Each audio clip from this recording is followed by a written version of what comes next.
First of all thank you very much. As always ಹೇಳೋ ಹಾಗೆ ನೀವೆಲ್ಲರೂ ಬಂದು ಈ ಒಂದು ಪ್ರಯತ್ನಕ್ಕೆ ಸಪೋರ್ಟ್ ಮಾಡ್ತಾ ಇದ್ದೀರಾ.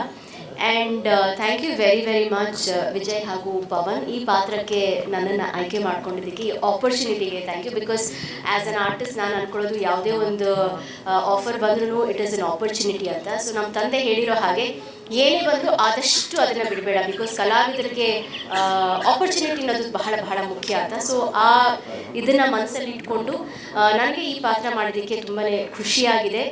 ಆ್ಯಂಡ್ ಐ ಹೋಪ್ ನಿಮ್ಮೆಲ್ರಿಗೂ ಕೂಡ ಇಷ್ಟ ಆಗಿದೆ ಅಂತ ಅಂದ್ಕೊಂಡಿದ್ದೀನಿ. And for the first time ನಾನು ತುಂಬಾ ನರ್ವಸ್ ಆಗ್ತಾಯಿತ್ತು, ಬಿಕಾಸ್ ಗುರುಗಳಿದ್ರು, ವೆಂಕಟೇಶ್ ಸರ್ ಇದ್ದರು, ಆ್ಯಂಡ್ ಶ್ರುತಿ ಮ್ಯಾಮ್ ಇದ್ದರು, ಕ್ವೀನ್ ಆಫ್ ಎಮೋಷನ್ಸ್. ಸೊ ನಾನು I was a bit nervous to be watching this with all of them.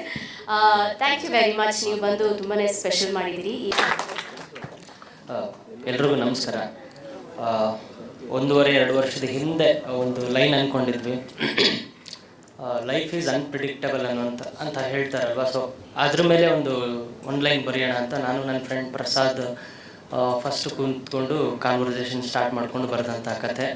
ತದನಂತರ ಪವನ್ ಅವ್ರಿಗೂ ಹೇಳಿದೆ, ಹಿಂಗೆ ಒಂದು ಕಥೆ ಇದೆ, ಇಷ್ಟ ಆದರೆ ಮಾಡೋಣ ಅಂತ. ಸೊ ಅದು ಹೇಳಿ ಅವ್ರಿಗೆ ಹೇಳಿದ್ಮೇಲೆ ಅಲ್ಲಿ ಸ್ವಲ್ಪ ಚೇಂಜಸ್ ಮಾಡಿ, ಇನ್ನು ಸ್ವಲ್ಪ ಇಂಪ್ರೂವ್ಮೆಂಟ್ಸ್ ಮಾಡಿ ಫೈನಲಿ ಶೂಟಾಗಿ ಇವತ್ತು ರಿಲೀಸ್ ಆಗಿದೆ. ಹೋಪ್ ನಿಮ್ಮೆಲ್ರಿಗೂ ಇಷ್ಟ ಆಗಿದೆ ಅಂತ ಭಾವಿಸ್ತೀನಿ. ಇಲ್ಲ, ಕಥೆ ಬರೆಯೋದು ಸಪ್ರೇಟಾಗಿ ಅದಕ್ಕೆ ಅಂತ ಟೈಮ್ ಇರಲ್ಲ. ಯಾವಾಗ ಏನಾದರೂ ಹೊಳೆದ್ರೆ ಲೈನ್ ಬರ್ಕೋತಿರ್ತೀನಿ. ಬಟ್ ಡಿಸ್ಕಷನ್ ಇದ್ದಾಗ ನಮ್ಮ ಟೀಮ್ ಹೇಳ್ತಿದೆ, ನಮ್ಮ ಸಿನೀಶ್ ನರೇಂದ್ರ ಅವ್ರು ಹೇಳ್ತಿದೆ, ಈ ಥರ ಡಿಸ್ಕಷನ್ಗೆ ಹೋಗಬೇಕು ಅಂದರೆ ನಿಮ್ಗೆ ಏನೇ ಕೆಲಸ ಇದ್ರೂ ಹೋಗು, ನಿಮ್ಗೇನು ಯೂಸ್ ಆಗುತ್ತೆ, ನಿಮಗೆ ಲೈಫಲ್ಲಿ ಏನು ಅಂದ್ಕೊಂಡಿದ್ಯಾ ಅದ್ರ ಕಡೆ ಹೋಗಬೇಕು ಅಂದ್ಕೊಂಡಾಗ ನಿಮ್ಗೆ ಏನೇ ಇದ್ರೂ ಹೋಗು, ತೊಂದರೆ ಇಲ್ಲ ಅಂತ ಹೇಳಿದ್ರು.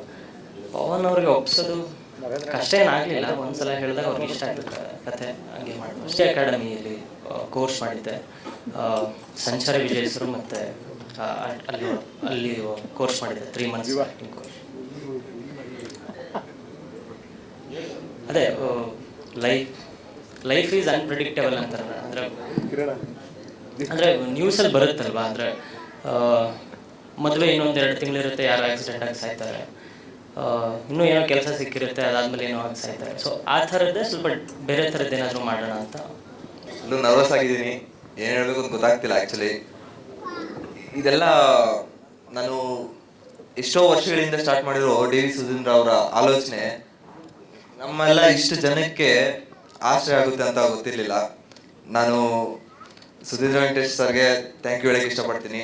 ಹಾಗೆ ನನ್ನ ಫ್ರೆಂಡ್ ನಿರ್ದೇಶಕನಿಗೆ ಥ್ಯಾಂಕ್ ಯು ಹೇಳೋಕ್ಕೆ ಇಷ್ಟಪಡ್ತೀನಿ. ಅವ್ನು ನಮ್ಮನ್ನು ನಂಬಿ, ನಾವು ಬೆಂಗಳೂರಲ್ಲಿ ಎಲ್ಲೋ ಒಂದು ಮೂಲೆಯಲ್ಲಿ ಇರ್ತೀವಿ, ನಾವೊಂದು ಕನಸು ಕಟ್ಕೊಂಡು ನಾನು ಆ್ಯಕ್ಟರ್ ಆಗಬೇಕು ಅಂತ ಬಂದಾಗ ಈ ಥರ ಫ್ರೆಂಡ್ ಅಂತ ಕೈ ಬಿಡಿದ್ರ, ಅವ್ರು ವಿಜಯ್ ಅವರು ಸ್ಟೋರಿ ಹೇಳಿದಾಗ, ಈ ಫ್ರೆಂಡ್ ಕ್ಯಾರೆಕ್ಟರು ನಮ್ಮ ಫ್ರೆಂಡ್ ಒಬ್ಬ ಇದ್ದಾನೆ, ಆ್ಯಕ್ಟರ್ ಇದ್ದಾನೆ, ಅವ್ನು ಮಾಡ್ತಾನೆ ಅಂತ ನನಗೆ ಚಾನ್ಸ್ ಕೊಟ್ಟು ನನ್ನ ಮೇಲೆ ನಂಬಿ ಇಲ್ಲಿ ಗಂಟ ಕರ್ಕೊಂಡು ಬಂದಿರೋದಕ್ಕೆ ಥ್ಯಾಂಕ್ ಯು ಹೇಳ್ತೀನಿ ಅಷ್ಟೇ. Thank you.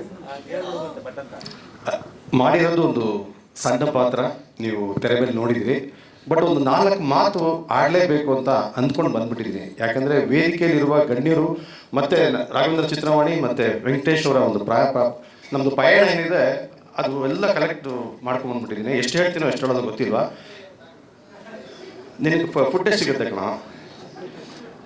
ಫಸ್ಟು ಈ ಕ್ಯಾರೆಕ್ಟರ್ ಸಿಕ್ಕಿದ್ದಕ್ಕೆ ನಿರ್ಮಾಪಕರಿಗೆ, ನಿರ್ದೇಶಕರಿಗೆ ನಾನು ಥ್ಯಾಂಕ್ಸ್ ಹೇಳ್ಬಿಡ್ತೀನಿ. ಅದ್ರ ಜೊತೆಗೆ ಲಾಸ್ಟ್ ಇಯರು ಇದೇ ವೇದಿಕೆಯಲ್ಲಿ ನನ್ನ ನಿರ್ದೇಶನದ ಸಂಜು ಸಿನಿಮಾದ ಫಂಕ್ಷನ್ ಆಗಿತ್ತು. ಅದಾದಮೇಲೆ 1 ವರ್ಷದ ನಂತರ ವೇದಿಕೆಯಲ್ಲಿ ನಾನು ಮೈಕ್ ಇಟ್ಕೊಂಡಿದ್ದೀನಿ. ಅದರ ಅರ್ಥ ಅಲ್ಲಿಂದ ಇಲ್ಲಿವರೆಗೂ ಕೆಲಸ ಇಲ್ಲ ಅಂತ ಅರ್ಥ. ನಮ್ಮ ಮ್ಯೂಸಿಕ್ ಡೈರೆಕ್ಟ್ರಿಗೆ ಮಾತ್ರ ಅದು ಅರ್ಥ ಆಯಿತು.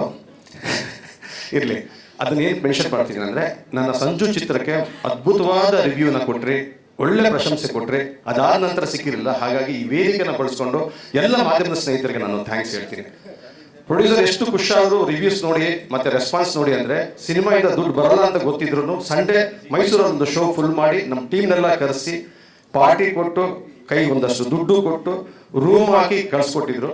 ಅಷ್ಟು ಒಂದು ತೃಪ್ತಿ ಸಿಕ್ತು. ನಿರ್ಮಾಪಕರು ದುಡ್ಡು ಸಿಕ್ಕಿಲ್ಲ ಅಂದ್ರೆ ನಿರ್ಮಾಪಕರು ಇವತ್ತು ನನಗೆ ಹೇಳಿದ್ದೇನು ಅಂದರೆ, ನೆಕ್ಸ್ಟ್ ಸಿನಿಮಾ ಮಾಡಿದ್ರು ಮೇಡಮ್, ಲಕ್ಷ ಅಂತ ಒಂದು ಸಿನಿಮಾ ಮಾಡಿದ್ರು. ಅವ್ರಿಗೆ ದುಡ್ಡು ಕೊಡೋಕ್ಕಾಗಿರಲಿಲ್ಲ ಪಾಪ. ಪಿಕ್ಚರು ಫ್ಲಾಪ್ ಆಗೋಯ್ತು ಸರ್.